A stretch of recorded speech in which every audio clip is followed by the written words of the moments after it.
Hello, everyone. This is Zach at FF Chupa Batman. We're back again for another interview for Triple Play Fantasies Beyond the Analyst interview series. Today, I am joined by Kevin Coleman at @theboys_22 on Twitter. How's it going today, Kevin? Hey man, I'm doing good. Excited to get on here and just talk a little bit about, I guess not fantasy, right? Just an interview. Exactly. So, if you guys are just tuning in now, we've had I want to say this is episode 21 or close to it. So go back and watch or listen to the other interviews. But you're right, Kevin. We're not talking about fantasy today. We're talking about you. We want to go beyond the analyst, and you put out a lot of great fantasy takes, but that's not what we're here for today. We want to get to know you a little bit. So for those of you who don't know Kevin, and you should be following him. But he's an analyst for Footballguys. He's a co-host of the Devy Royale, and he's also a high school teacher. I believe you just finished your 10th year teaching high school. I did, yeah. It makes me feel old every time you say 10 year, but yeah, I just finished 10th year, and I'm looking forward to the summer. That's for sure. If it makes you feel better, I'm about to hit my 10-year anniversary in my job, so Yeah, we can feel old together. we definitely can. I got a lot more gray going on. I got a lot more stuff going on, but it was a long year. I'm glad to be done. I can imagine that summer break, get to enjoy some time with the kids. So we're gonna get right into it. How did you first get into playing fantasy football? Man, I saw this question. I was thinking about like my first league, and to be honest, it was in high school. Me and my buddy just played fantasy. Like we had leagues together. It was like on ESPN. I remember one of my first leagues was with like Drew Bledsoe and all those guys when they were on the Cowboys, and I drafted like all Cowboys because I had no idea what I was doing. And ever since then, it just kind of ballooned. Like literally, it just starts in high school. Like we played all different fantasy leagues together. All of our friends that were at the school, and it is funny because like a lot of the kids that I teach, they do the same thing now. I didn't know that these guys are degenerates now. They play hockey, football, basketball. They have a WNBA league, and I started laughing at them. It's like the same core group. That's how I did it. Like I basically just had these core guys that we played with in high school, and we just kind of played fantasy.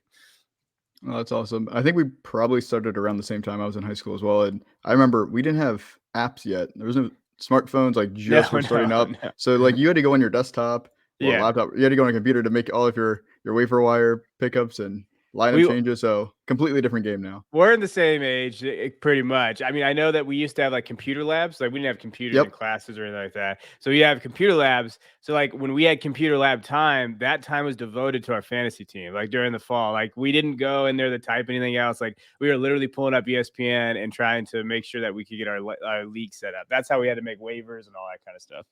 100%. I remember because I played my first league was like a neighborhood dad's league, and I was just Yeah. the oldest kid in the neighborhood, so I was invited with my dad to play.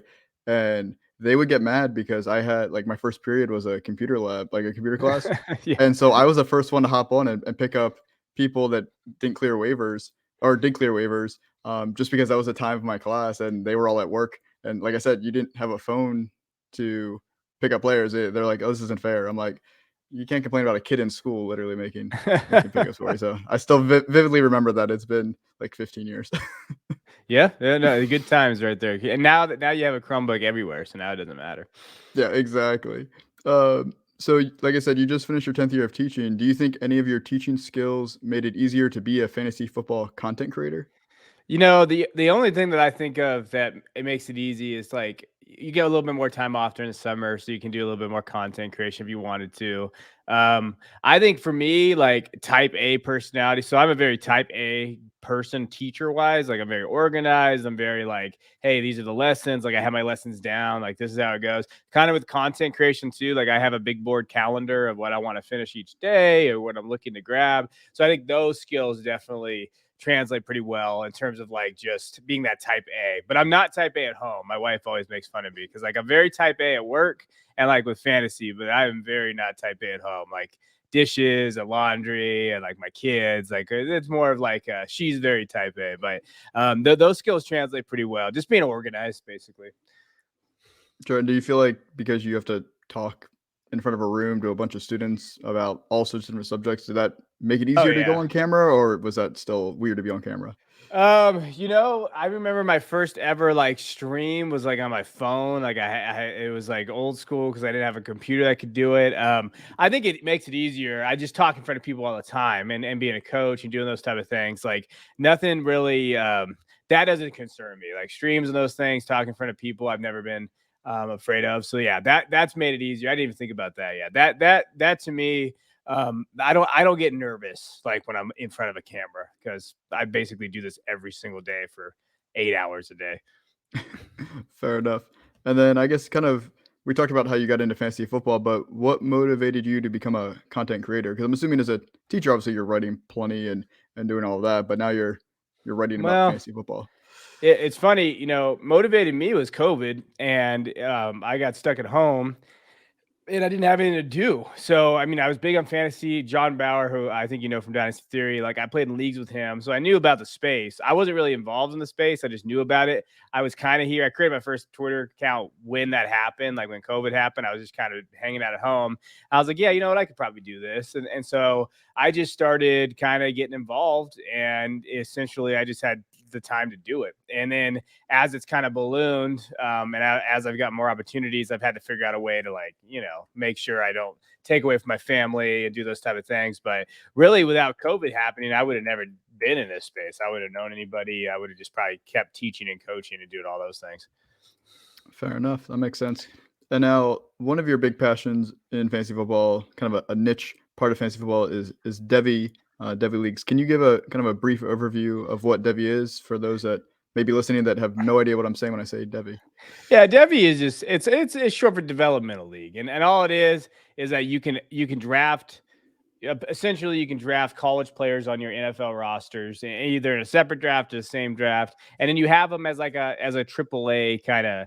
Hey, you can trade them, you can use them, you can keep them on your roster when they go there. It's a little bit more advanced just because it's fun to do. I mean, I would say it's not for everybody because not everybody loves college football. But 1 round or 2 round, grabbing these guys and watching guys like Zeke. Like I had Zeke early on in my Devy league, one of my first Devy leagues I ever did. I drafted Zeke as a freshman or a sophomore or whatever one. And I got to watch him grow into a great player. And then he got drafted by my favorite team. And it kind of hooked me into that, like, man, like I love this thing. I love the hit rates and all of that. So Devy is essentially just, you draft these college players and it adds another draft, which is fun. Anytime you could draft more in fantasy, I think that's a fun aspect of it. And essentially you just try to do your best to try to identify talent early, and then you can use them as trade assets, all that stuff. It gets a little bit more complicated if you want it to be, but it's a lot of fun.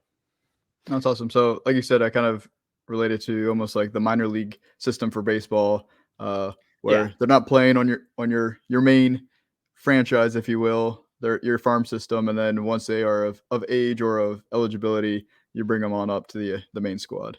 Yeah. Awesome. So, where'd that passion come from for Devy? Because it's been around for a bit, but it's just now starting to gain popularity. I just love Scott Fish and like what he did. And he's like like the creator of Devy. So I always knew about it. And I also just love college football. So it's pretty easy for me. Like I've been a huge college football fan. I mean, the best game I ever watched, Texas versus USC in the national title game. Like I've been a big college football guy forever. And it kind of just puts my two loves, like college football fantasy, together. I love the strategy of it. I'm a big more on strategy of like, hey, trying to figure out more than just redraft. Like I like redraft. I don't get me wrong, but I like the strategy aspect of it. And I just love college football. I don't know who doesn't. I don't understand people that don't love college football. I get it, but I don't want to shame you. Like I don't understand. Like college football is a great sport. Like I give me college football over baseball, basketball, all those sports. Give me college football all day. No, that's fair. No, I loved college football before college and when I was in college. And then honestly, when I came out of college, I worked a lot of Saturdays, Yeah. so it's just hard to watch a lot. And then now with family and my wife, like I like to watch as much football as I can on Sundays. So I have to sacrifice a little bit. So I try to catch college when I can. And it's definitely nice to pay attention to those players as you get yourself ready for when they Yeah. join the NFL. But yeah, no, I understand that sometimes it can be challenging to watch that much football, but very exciting when you can. Well, And so I know, that's what helps me as a teacher. I got the weekends off, so like, and now the wife changes those things every once in a while. I usually have to. What I do is I schedule my weekends around like what big games are going on in college football, and I'll say, hey, I'm gonna watch college football on Saturday, but Sunday I'm all yours, babe. But and then if it switches, I'll pick up the highlights Saturday night on YouTube TV. I can record it, and then like I do that. But definitely, you got to make sure the wife's okay with it. You can't, family comes first. there you go. It's all about preparation and balance. Yes. Yes. And then this offseason, you joined up forces with some other great analysts to create the Devy Royale. I just kind of want to give you some time to talk about What is that, and what are you guys doing? Yeah, the Devy Royale, we started it last year, but this year we have a Patreon and a Devy manifesto. And essentially what we did is in January, you need to have a good Devy resource if you're gonna have drafts that early of what are the depth charts look like. So we actually went through all of the Power Five schools and anticipated depth charts, every single team. We also, and then we added onto it like outlooks, and it looks really nice. If you've seen previews of it, if anybody ever wants to look at it, I can show you it. And then on top of that, we just keep adding content. We have our rankings on our Patreon. We have a YouTube channel with some guys that are doing videos for us and Dynasty Drive, Anthony Corrente. And we have our podcast, which has been doing really good these last few months, of just basically college football. But we're not really like a niche Devy show. Like we really like from January to like April, we just talked about rookies because that's who we've been talking about for so long. And we've known these guys for so long, so we can kind of help you and give you guys an advantage. And now we're going through the 2023 class. So your rookie picks out there that you have, I know tons of people have 2023 picks. We went through the quarterbacks and running backs already. We're going wide receivers. We record on Tuesday nights at 9:30. And I think it's just a good resource. Just if you like college football, but also if you like fantasy and you want to get it prepared. And it's $3 a month, and that's not even charging with inflation nowadays. So like $3 is cheap. And in reality, we're just trying to help people. We spend a lot of time on that right now. Christian's working on a usage rate for like colleges, and it's taken him. I mean, he's sending us updates. Like, it takes us a lot of time. We've poured our heart and soul into it, and we update it regularly every month. So we give you guys something new, and I think it's a good resource.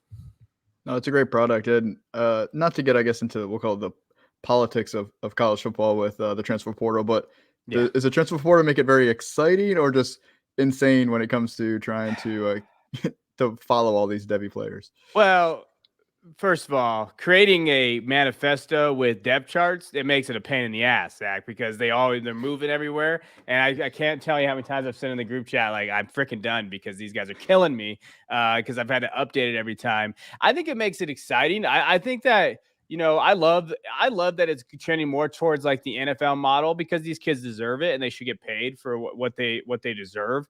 I think the transfer portal is interesting because I think it's the NFL free agency every year.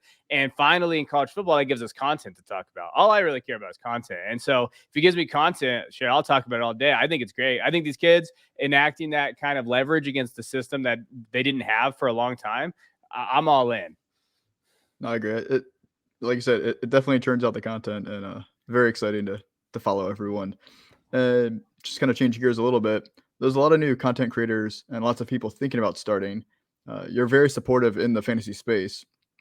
Do you have one piece of advice for those people that are thinking about getting into content creation? Yeah, I get this question a lot. I get a lot of people that reach out and say, "Hey, do you have any advice?" And you know, I think there's two big things that I have found throughout my time. Like, one is, don't care about like getting likes or people like the bigger analysts out there that are kind of float around fantasy Twitter every once in a while, like to like your stuff. Like, that's not who you should be writing for or who content creation for, or who it should be is just the average person who's too busy to do any of the research you can do. And you want to hope that they reach out to you and say, "Hey, I need help. Can you help me?" And honestly, like, that's where I've gotten now. I get too many messages. It's hard for me to respond to everybody now. But before I wasn't like that. And I also just pick something you're passionate about and do it. Like, if you're really good at writing, go ahead and do it. I see a lot of people that say writing is the old way, and you don't need to writing's out of vogue. Basically, you go to get on TikTok, right, or do these like other visual mediums. And I think there's a spot for everything. But if you're really good at writing, go write, like, and just find that passion where you're at, because you don't want to create content that you're not passionate about. Like, if you're asked to do like I call it the cookie cutter, like 5 dynasty buys. Everybody does that. Now, if you're passionate about that, great. Like, if you really are passionate about that, perfect. But if you're not, it's hard to. You can read, and you're a fantasy content creator. When you're reading something that doesn't have passion behind it. Like, when it's just like, oh, they got a deadline, they had to do this for our site, and they just wanted to kind of put it in there. So always have like that passion behind what you create, but also like, Also, I'm trying to find the right word for it. Make sure that you understand like actionable content. Like I get a lot of people send me articles and I'll read it and I'll say, okay, but what are you telling me to do? Because every consumer wants you to tell them what to do. But people are so afraid to tell people what to do because they don't want to be wrong that they just make these kind of like articles about, oh, Kyler Murray is good at football. Well, great. What do I do with Kyler Murray? Like, should I trade him? What do you expect him? What is his projections? Like, you have to make yourself different. And if you don't make yourself different, then you're no better. I mean, anybody can be this is not like a hard thing to do. Like, you could be a content creator, but what sets yourself apart? So I think a lot of people get stuck at that kind of like they get into this space and they are content creators, but they never kind of get higher than that because they're afraid of the actionable content, which you're going to be wrong. We're all going to be wrong in this space. It's going to happen. But you have to back it up. And I think that's the key. Create actionable content. I think, okay, this is what you should do. No, that's great advice. And I remember you sharing that before. And I've been trying to focus more on that this off season, as well as just tell them what to do. And you got to own it, process over results. But hey, here's my research. Here's my conclusion. Here's what you should do. And research should take a while, like I write these things. Like, I have Tua Tagovailoa, so I love Tua. Footballguys has these player profiles going out, and so I'm that one's coming out for me like the next week. I'm not lying when I say I spent like a week just researching, like, okay, how do I want to build this thing? Like, building your article is so important. How you set it up should take the longest. Like, research should take long, but like how to like format it should be the longest. Like, okay, how am I going to get to this point, to this point, to this point? This is like that teacher in me too. Like, okay, this is my thesis. This is this is how I'm coming. This is where I'm coming from. What am I going to fill in here? And I'm going to tell you right now, sometimes when you think of how like an article is going to turn out, after you do the research, you have to scrap it. There's been plenty of articles that I've just deleted because, it didn't work out. I'm not going to make a square peg fit in a circle, right? Like, you can't do that. But like my Tua article that's coming out this week, I spent like a week on it and I'm still editing it up until the point it gets released. Like, and I go back. A lot of my articles, I go back, I reread it, I'll add stuff because you can, as long as you have access. It depends on the site you work for. But Footballguys is really great. Like, they say, hey, go in and change it as you update it, so that way you're not, there's concepts. If there's draft strategy, go back and change. And I think that's important. You got to just go back and make sure you work, but understand, like, it should take you a long time to write an article. It should not take you sitting down for an hour and writing, because anybody can do that, right? So what can separate you? I think that's the key. No, that's all great advice. And that was the last of my, we'll call them serious questions. I have some rapid fire questions if you're game. Yeah, let's go. All right. So we are both Dallas Cowboys fans. I had to wear my Micah Parsons jersey for this interview. So I wanted to theme these all around the Cowboys. So you can give as much context as you would like. It can be one word if you want, however you want to answer these questions. So who is your all-time favorite Cowboys player? Oh, this was a really hard one.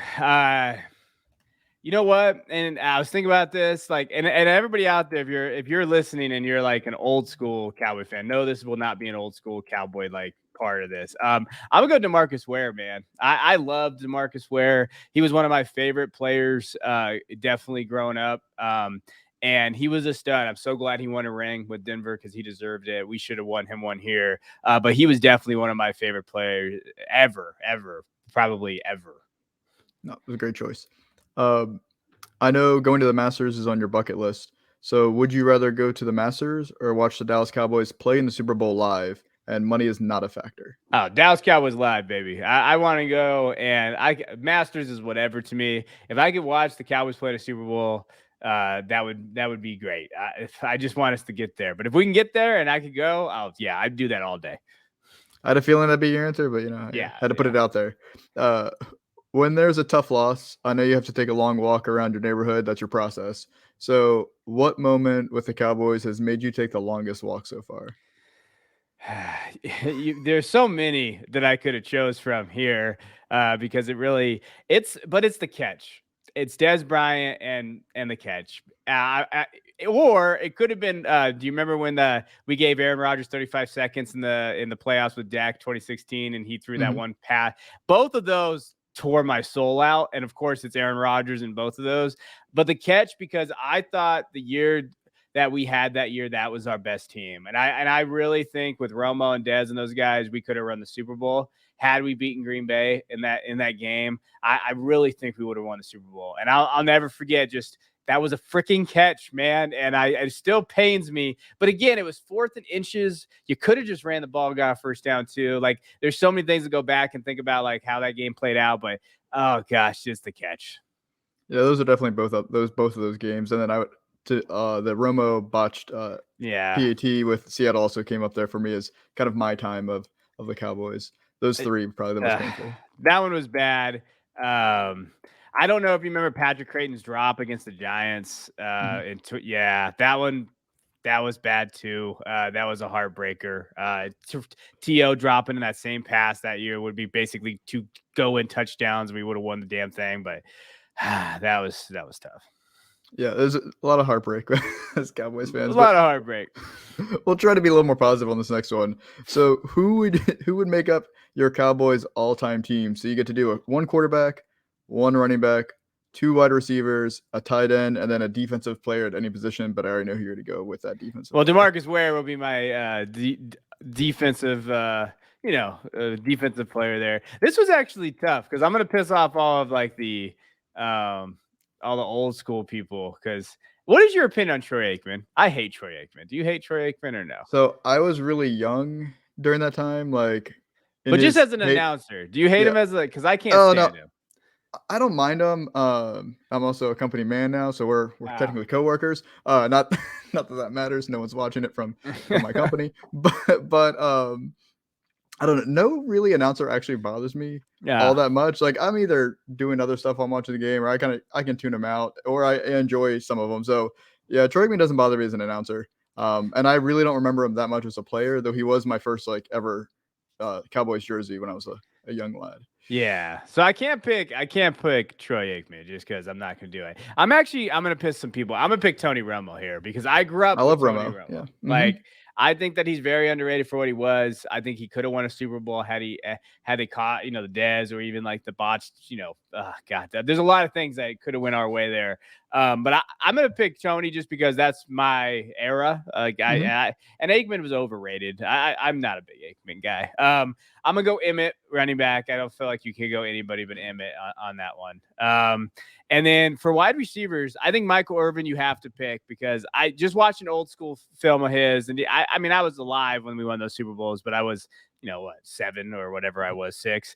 And then for the other wide receiver, I loved Dez. Dez was one of my favorite players. So I know that it's blasphemous, but I'm putting Dez there just because I loved watching him play. And I cannot put not Jason Witten. Jason Witten's my guy. He will always be my guy, even though he kind of screwed us by coming back and doing those things. Towards the end of his career, he looked pretty bad. But Jason Witten's. I'll never forget the game where he had the helmet fly off in the Eagles and he was running down the field before all the brain injury stuff was going on. And that was my favorite play of Jason Witten's career.